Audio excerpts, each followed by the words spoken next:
Hello, everyone. Welcome to the LEAP webinar series. Today, we'll be talking about Industry 5.0, how, what, where, and when.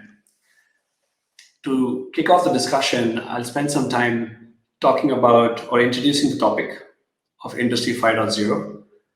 And then I'll also have the pleasure of introducing my panel guests who will be actually providing their point of view on the topic. The term Industrial Revolution was first coined to describe the complex technological and social changes that resulted from the steam engine technology. That then evolved into multiple other revolutions. The second was centered around electricity and oil and the changes that it had to the economy. The third was from computers and the internet. And the fourth one, which was 10 years ago, was called the Fourth Industrial Revolution, which talked about how technologies like artificial intelligence, robotics, big data, the Internet of Things, was unleashing a new set of paradigms in the production floor and the society at large. At McKinsey, we've done some research with the World Economic Forum to identify around 90 lighthouses across the globe that have been beacons or lighthouses charting their way through the Fourth Industrial Revolution. While these 10 years have been exciting for Industry 4.0 and the players that have adopted it, especially around increasing efficiency and improving the flexibility of their production processes, we've also seen that organizations have not adopted it at full scale, especially around areas around sustainability and being more human-centric. And that's where the concept of Industry 5.0 comes from. So today's discussion will try to focus about Industry 5.0, the differences between that and the Fourth Industrial Revolution, and some of the perspectives that we can bring in from the various panelists that we have today. Let me just start off with one of the key differences between Industry 5.0 and Industry 4.0. The first one is all around the shift in thinking, essentially from moving away from what can technology do for a particular production process or a service industry, but more what is a human need or the business need that we're trying to solve for, and therefore what technologies are relevant. And the second important element, which is the difference, is around being more socially inclusive and sustainable as we start deploying technology in our societies. So these are two paradigms in terms of the shifts between Industry 4.0 and Industry 5.0. And today, our panel will actually go through some of these concepts as it relates to their sectors that they're heavily involved in, as well as more broadly what they see across their experience.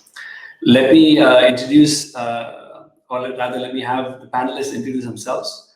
Josh, do you want to go ahead and start first? Sounds good. Thanks, Vinay. Thanks for having me on.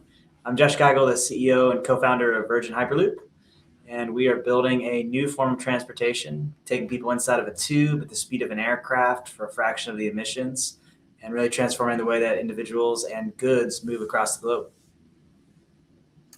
Thank you, Josh. Edward, if you would please.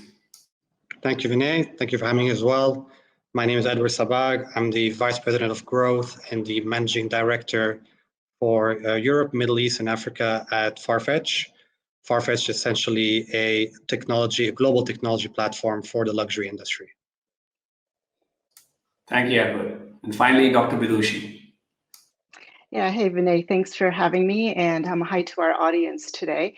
I'm a former NASA scientist. My name is Dr. Vidushi Bhattacharya, and I've moved into the private sector because we are building the workforce of the future through my startup. Space is huge, and space is coming your way. Thank you. Thank you all for joining this discussion. Really excited to have all of you. Without further ado, let's just begin the discussion. Maybe I'll start with Edward. From smart factories to online channels to stores of the future, how will Industry 5.0 reshape the retail, commerce, and the end-to-end product lifecycle in your point of view? Okay, so let me take a few steps back and discuss kind of the history of modern retail and the different phases that it went through and the key trends that affected it throughout. So I would say the first phase is probably the phase starting from like the mid to late 1800s, almost around the century till the late 1900s. And this phase was not about technology. This phase actually, probably in terms of technology, probably the POS machine was pretty much one of the biggest things that happened. And it really stayed up until now, actually, in most stores that as the predominant technology inside a physical space. And during that phase, retailer, their main way to capture demand and to grow was essentially to open stores. And so you had stores opening globally. You had different formats, the neighborhood stores, the department stores, so on and so forth. And then in the second phase, come probably late 1900s, with the internet and mobile phone, everything, obvious e-commerce came. And with e-commerce, it was almost kind of this whole switch totally towards technology. And you had the digital natives that were built, so companies that were, started digital first. But you also had the traditional group who were trying to figure out how to grow there, how to enter that space, how to drive an omni-channel strategy. And the competitive advantages have changed completely at that point because you were able to reach a customer around the world or without having to visit your store. And actually up until today, definitely COVID accelerated that, but even having a website was almost like a competitive, a way to capture demand. Your app, so your technology stack, that is today still in some ways a way of differentiation. Your whole operational strategy, your last mile networks, and so on and so forth. So as a summary, in both of these phases, it was really about enabling transactions. And when we think about retail and the whole experience part, of course, everybody was looking at experience, but we as humans and executives were spending, as an industry, a lot of time and efforts on enabling. Now, think future, think Industry 5. This is going to change. Technology, which today, as you mentioned, Vinay, before, is we cannot have a goal or kind of to say that I'm going to grow through technology. Technology is going to grow. It's going to get better and better, and as well as every other kind of enabling foundation that we have today.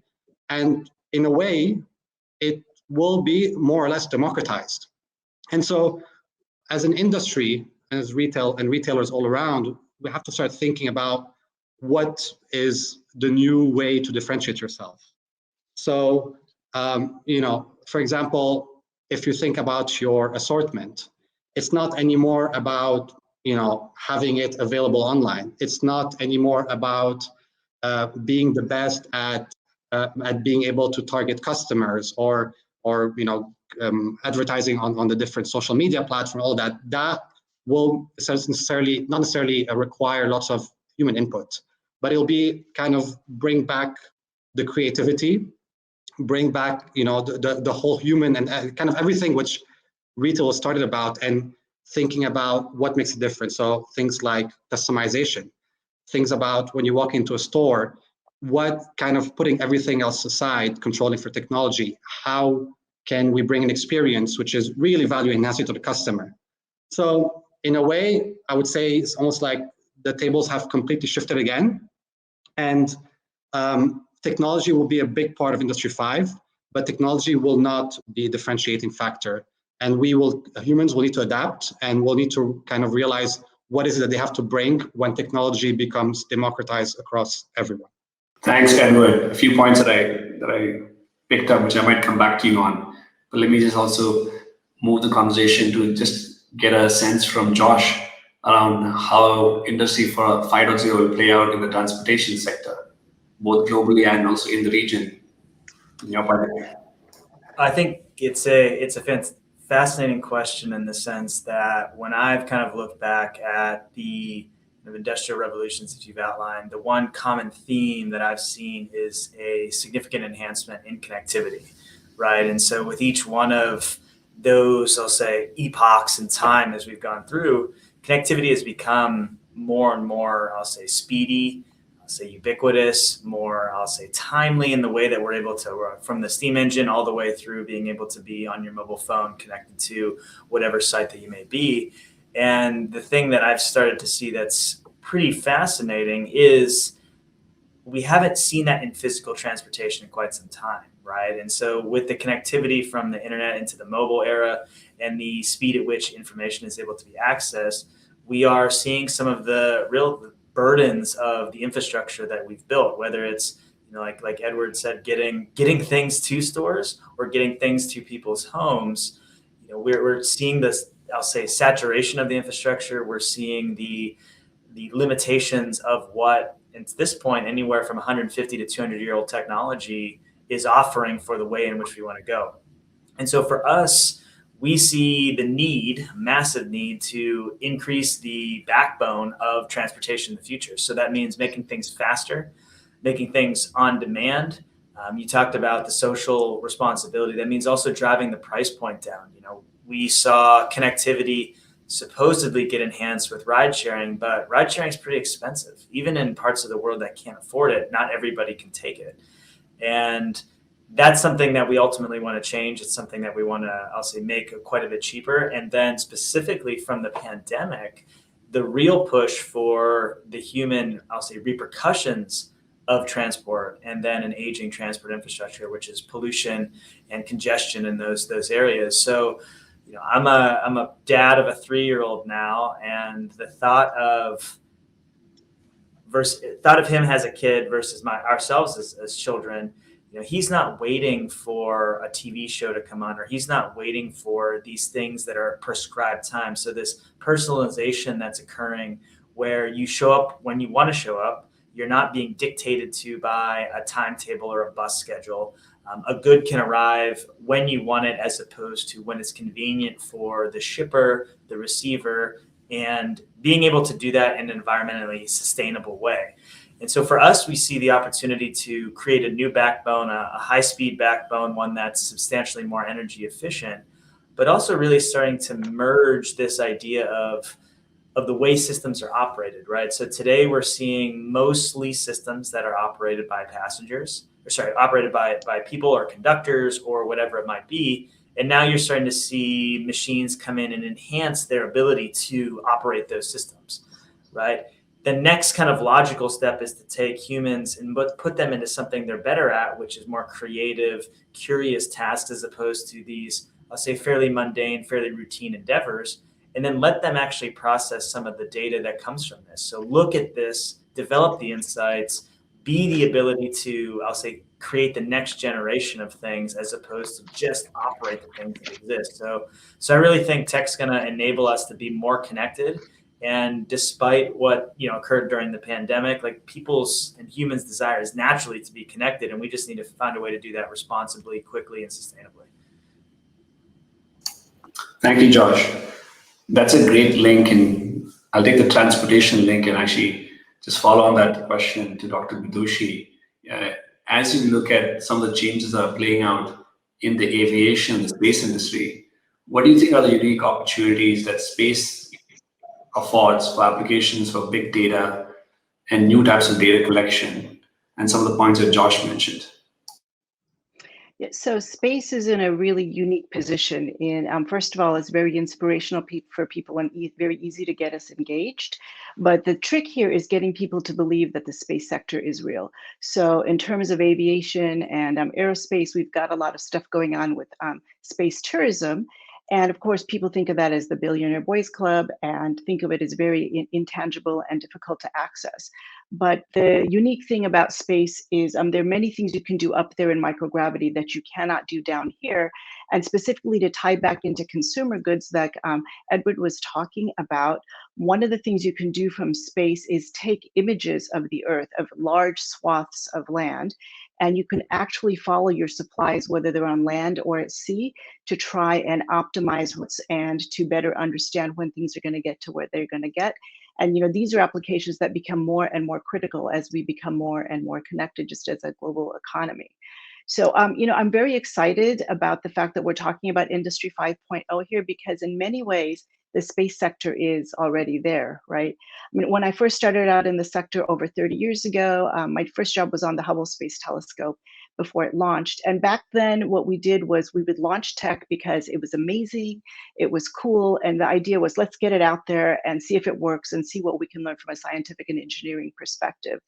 And that was the way things went for the first 50 years of the space industry, which started back in the 1950s.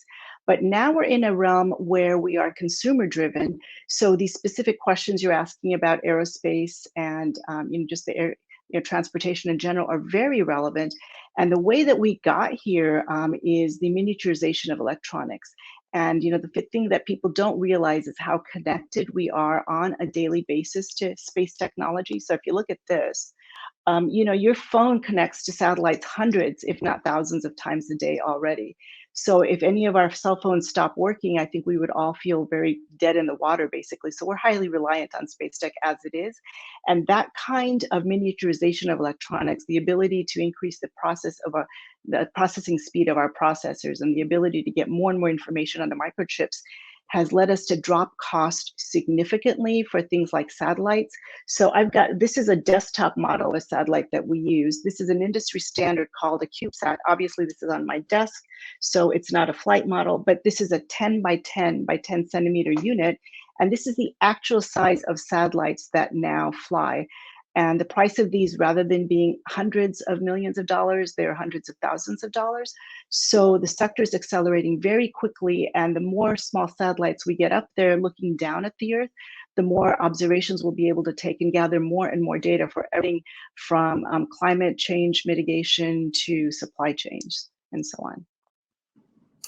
Thank you, Dr. Badushi. And let me actually come back to you. You mentioned an interesting term called microgravity. And maybe on the aspect around microgravity manufacturing, what distinctive advantages does it enable for various? The microgravity is a really cool environment. When you're outside the pull of Earth's gravity, there are a lot of different processes that take place that we are just beginning to understand. One very quick example is the growth of bacteria, which is very different in space versus here on Earth, and that can be used to develop different kinds of pharmaceuticals. So there are very toxic strains of certain kinds of bacteria that exist here on Earth, but they're not that prevalent, and we're not at risk to get really sick. But there's certain strains of E. coli, for example, which just thrive in space, and we don't really know why. People have some theories. But if you can figure out what it is about gravity that allows certain kinds of cell material to grow more quickly, that can be applied very easily to developing vaccines or just to understanding how germs spread in general. And the other thing specifically with pharmaceuticals is there are a lot of molecules that are designed, protein chains for drugs here on Earth, but we can't build them because they're very large and they're very tenuous, and gravity would actually collapse them. They could not be manufactured here.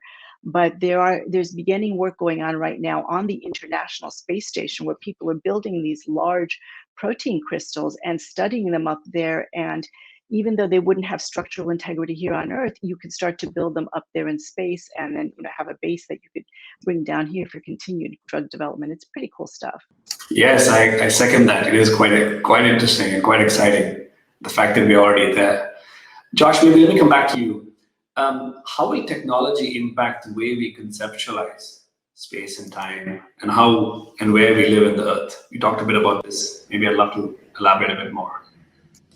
Yeah, it's quite a fascinating thought to think of either transportation or think of connectivity, as we mentioned before, as being a space and time manipulator. But for us, the thought of being able to go, and the example I'd give is New York City. So right now in rush hour, it might take you 30 minutes to get across uptown Manhattan. And you think that's maybe a couple of kilometers apart. Being able to go in that same amount of time, being able to go all the way to Washington, D.C. now is actually a fairly transformative thought where you can have basically world-renowned hospitals in one location and have access to a whole geographic region, right? So some of the best doctors, some of the best treatment that might not be able to be accessible now all of a sudden becomes ubiquitous and commonplace for people to have access to. I think the other aspect is these areas, we've set so much of our society up based on distance and based on time. So the lengths of travel time between large cities mean they're basically isolated, right? So you have a lot of duplicative resources, a lot of duplicative, I'll say, goods and services for individuals that could become centralized or could become shared.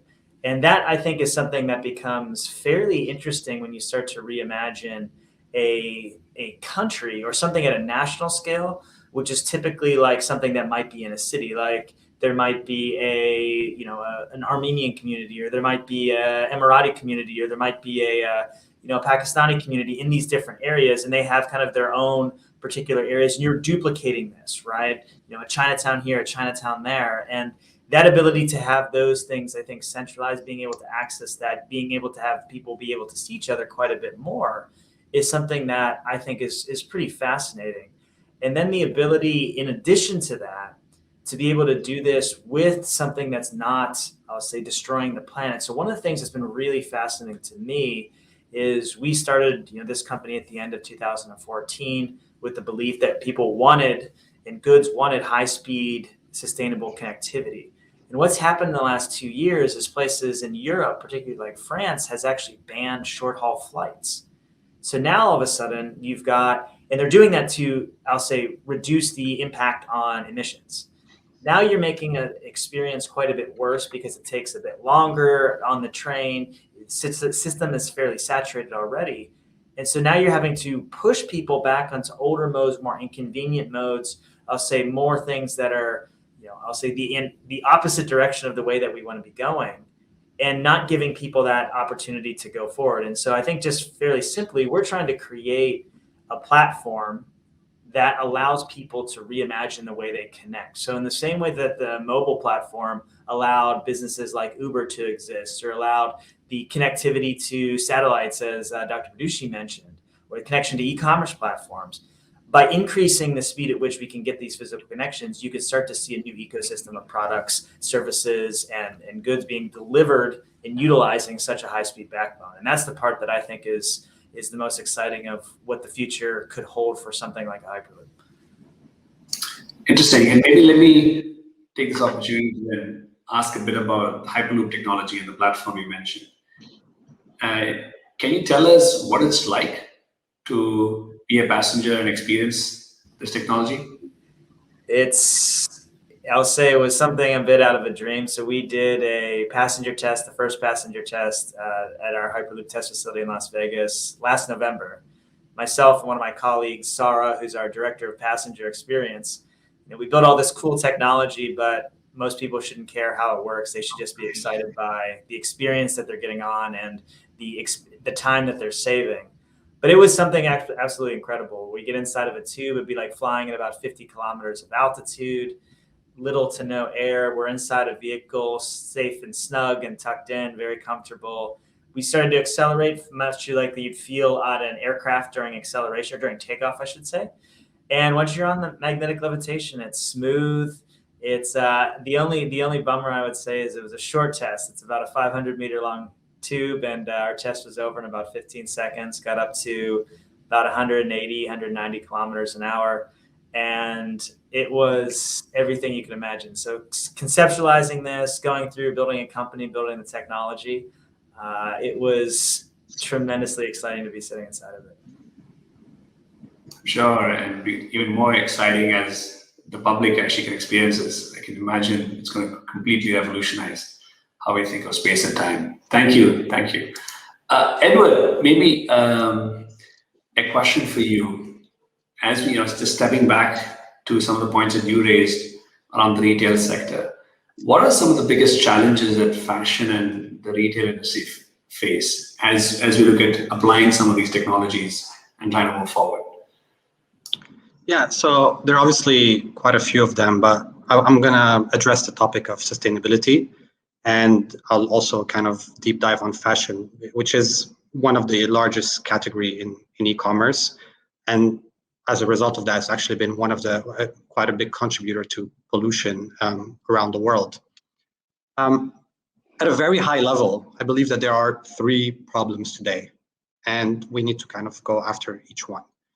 The first one is that not all items that are produced are good for the planet. So could be that, from a supply chain, could be on the materials that they're using, or, whether you're using animal skins and so on and so forth. And, there has been this rise of, 100% sustainable product, but it's still fairly a small assortment, although one of the fastest growing, one of our fastest growing category is our 100% positively conscious products out there. The second one as an industry is that we actually produce too much and we pollute kind of along the way while we're delivering those items. And that will vary brand by brand and depending on also the brand strategy. But overall, there is a considerable amount of assortment which is produced every year that doesn't get sold. And that is a problem. And thirdly, and I think that's probably one of the hardest ones to solve, one of the most exciting ones that we're going after as well, is that a vast majority of the customers, so this is more from a customer behavior perspective, they only buy new fashion products, and the product use life that they have is actually not long enough versus the item, the life that the item was produced for. In some cases, they're produced for a lifetime, yet those products are not used for a lifetime. And so this is not to say that it's not being tackled. We've seen amazing initiatives from the industry. We've seen companies going out there publicly committing to very ambitious sustainability goals. We've seen companies saying that, for example, just recently, they're banning all sort of animal fur and so on and so forth. From Farfetch perspective, being a platform for good has always been like ingrained in our values, and also in the ways of working. And we've been tackling that for a while. So, for example, every single Farfetch delivery today, we are offsetting the carbon footprint of that. But we actually wanted to go a step further than that. And we went out and we announced our Sustainability 2030 vision and goals. And very shortly, I'm going to talk about the 4 pillars that it comes out about. The first one is we want to be positively conscious, which means that by 2030, 100% of all items sold on Farfetch will be positively conscious.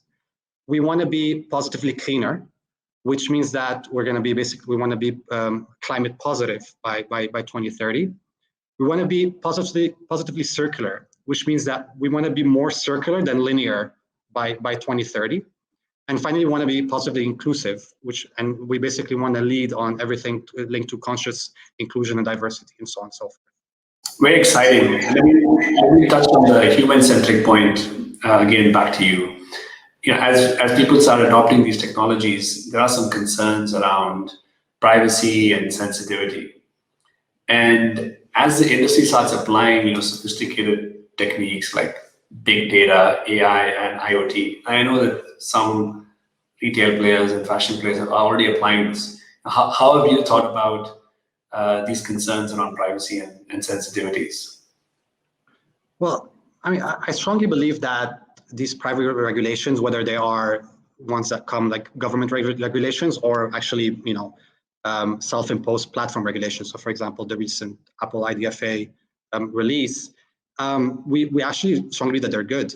At the end of the day, doing anything that the customer doesn't want or doesn't, even worse, know that they're doing, in the long run, is just not sustainable for a business. And we've actually followed this way of operating, which is essentially giving the customer full transparency on everything, giving the customer the choice to share or not to share. And finally, obviously, in our case, we're only using this data, and this is part of our transparency, for really experience enhancing purposes. So we don't sell any of that or anything like that. So we've been actually implementing some of this, I would say, almost way of thinking in some areas that don't even have regulations yet. So one of the big things is actually around the store of the future solutions. And that's something which is starting around the world and is obviously going to keep on growing and growing. And so under our Farfetch platform solution umbrella, one of our core experience solution is actually bridging this customer's online to offline journey. One of the biggest issues that we have today is that those two channels, the physical channel and the online channel, are quite broken. They don't necessarily speak to each other. I always say, the famous metaphor that I love to say, it's the equivalent today of opening your email on your phone and on your computer yet all your inbox and all your drafts do not get saved and do not go there. And that is essentially what happens. You can walk into a store and you could do so many things online, and you're just a new person to the store. And you could do things in the store, and then you go back online, and nothing can kind of go within that. I'm overly generalizing. There are lots of businesses that have been kind of doing there, but as a state of the industry, that hasn't happened yet. So one of the things that, for example, one of the products under that is that we want to bridge that pre-shopping journey. So before you visit to a store, for example, you could shop through the store assortment, all the stock in the store is directly and live integrated into your app. You arrive to the store, and you can actually walk into the changing room. Everything you've added to your wish list is already available there. You have connected mirrors that are giving you additional information about that. You have a sales executive who's there, already knows everything about you. Now, in order to do that, we've developed a solution of them checking in. So you can basically come in and you just check in with your phone, and automatically everything you've done before is moved, and that information, we use it to really enhance your physical shopping experience. Now, we keep that as an option. So you as a customer, when you walk in, you can actually come in and choose to do that, or you could do as you kind of do before, which is you walk in and you don't do that, and you just roam around the store. There are 0 data points being collected. And at the end of the day, I believe that is the right way, and that's the only way for companies to go forward, which is to really be transparent and giving the option to the customer about everything linked to privacy. No, I think that's a very fair point. We found it in our research that this point around having consumers aware and make choices is one big important step forward, and being transparent in terms of the information being used. So it's great to hear. Very great to hear. Thank you. Dr. Bedoushi, maybe I'll come back to you on maybe advice. How would you advise aspiring entrepreneurs as they start taking advantage of, let's say, commercial opportunities that space could offer, or the aviation sector more broadly could offer?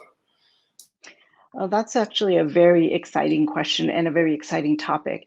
Since we are talking about the transition from the Industry 4.0 approach to Industry 5.0, I mentioned earlier that we're already there in space, since we are no longer looking at technology for the sake of technology, and we're looking more and more up to what will the technology do to make life better here for people on planet Earth. So since Josh mentioned his child, I have 2 children in their 20s, adults now. When I think to what their lives will be like when they're, in 20 years down the road, what will their futures be like? There's good and then there's bad. The bad is the climate, the reality of climate change, and there will be a lot of need for people to come up with solutions to mitigate climate change, to monitor it, to make things better. And we're not leaving them with a planet that's in really good shape. And we already see the effects of heat all over the world this past year with rains and heat. It's been quite bad. And satellite technology provides data, and we also need people to build the hardware to figure out what we need and where we're going to need it, so that all countries, regardless of economic capacity, can have access to these new innovations. So we're talking about a sector now that is kind of like the computer sector was back in the 80s, right? So in the early 80s, computers were big, they were expensive, and only large universities or businesses had access to them. And by the end of the decade, it was fairly commonplace for people to have computers in their homes. So the computer sector grew very rapidly and became a hugely consumer-driven sector. And in space right now, we're basically headed there. If you look at some of these studies that are out there, we find that space by the year 2040, which isn't that far away, the space sector will be worth trillions of dollars, trillion with a T. Think about the size of that economy. And in order for us to really get there, we're going to need the most valuable resource of all, which is human technology, human capacity.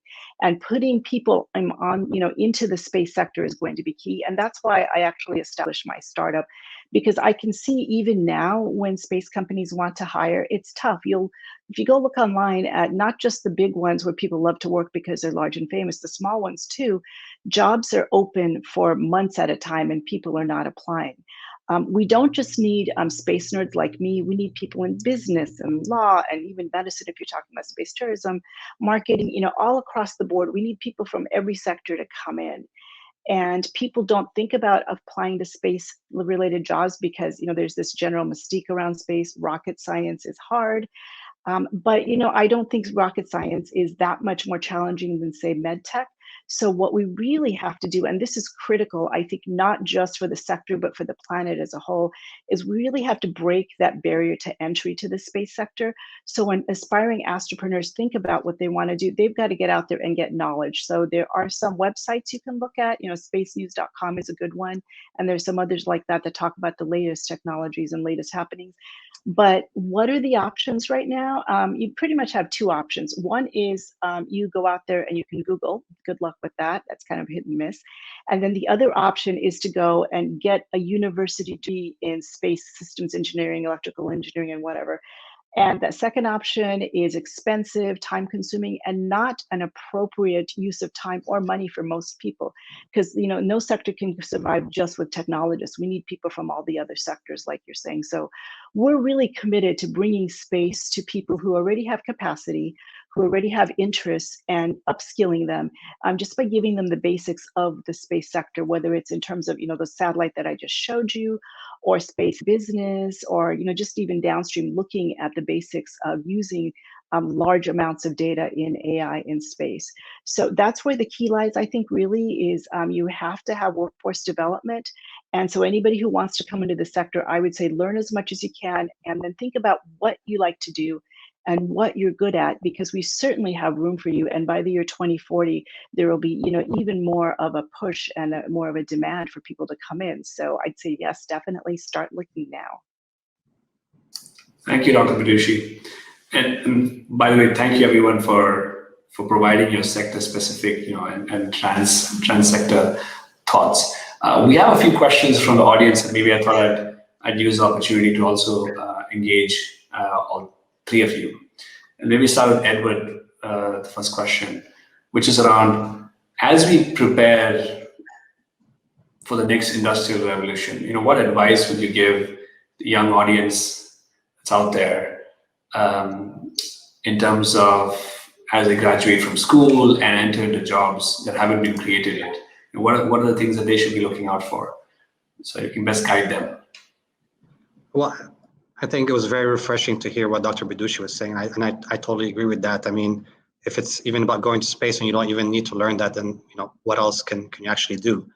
And for me, the way I see it, and I advise, I unfortunately don't have kids like Josh and Dr. Badushi, but at least fellow people who are still in school or kind of coming out, I tend to summarize it as kind of constant curiosity. And the reason why I say that is that, first, technology is moving at lightning speed. And so at the same time, so for you, everything you learn will kind of automatically start to diminish in value over time, assuming you don't update, let's say, that knowledge.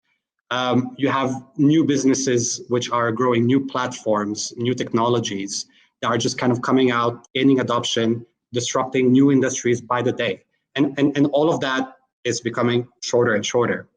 So I really believe that whether you're graduating from school tomorrow, whether you're a superstar at your current role in the company, it's incredibly important to stay curious and to kind of really continuously developing yourself.